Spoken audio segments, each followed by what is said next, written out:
As Afghanistan faces ongoing threats from ISIL and the Taliban, NATO leaders met in Brussels to discuss the way forward for the country. Hello, I'm Anand Naidu in Washington, D.C., and this is The Heat.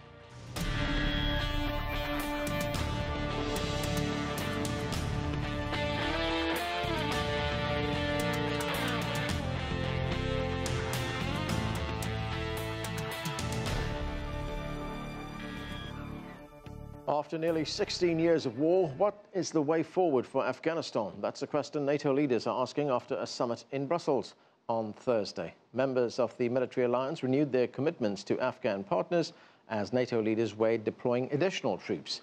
So what's next for Afghanistan? CGTN's Catherine James joins us now from Kabul. And Catherine, the NATO summit wraps up meetings in Brussels on Thursday. NATO has been in Afghanistan consistently since 2001. What is the Afghan government hoping to see from the military alliance after these talks? That's right. It's been 15 years of conflict that for many years leading up to 2014 and the withdrawal, all these nations talked about how much stronger Afghanistan was getting, how the mission was succeeding, and one by one many of these nations withdrew their troops, announcing mission success. And yet what we've seen in the years subsequently is that Afghanistan, by many measures, has to some extent gotten more weak, and the Taliban has gained more territory. And as you've mentioned also, the fight against ISIL has picked up. So there was some discussion as to whether President Donald Trump would approve a move to put some more troops in Afghanistan to the effect of around 5,000, possibly less. That has not been forthcoming today. The important thing to remember is that this is not, as some people have termed it, a mini surge or similar surge to what we saw in 2009 when President Obama put 30,000 troops in. It's quite different because the troops that General Nicholson here in Afghanistan is requesting is only within the remit of the NATO mission, which is a non-combat mission. So those 5,000 additional troops he is requesting for a training and advisory role. It's quite different to the US mission here, which does involve some combat.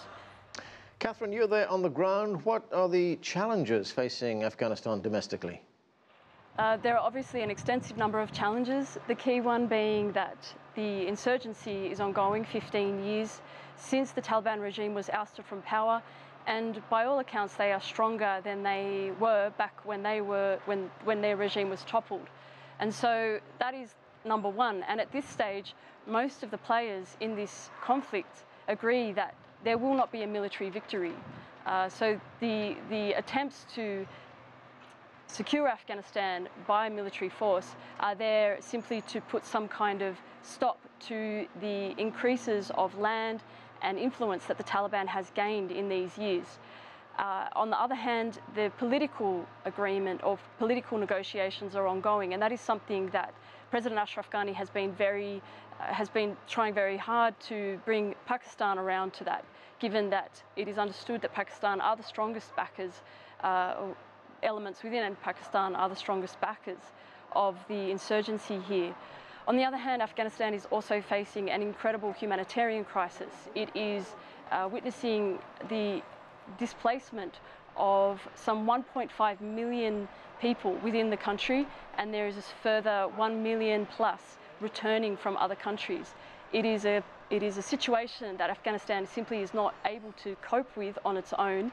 Humanitarian agencies have been calling for funds and working hard to try to address this, but it looks like it is a situation that is only increasing as the last few years go by, and as European countries and other countries continue to send back refugees.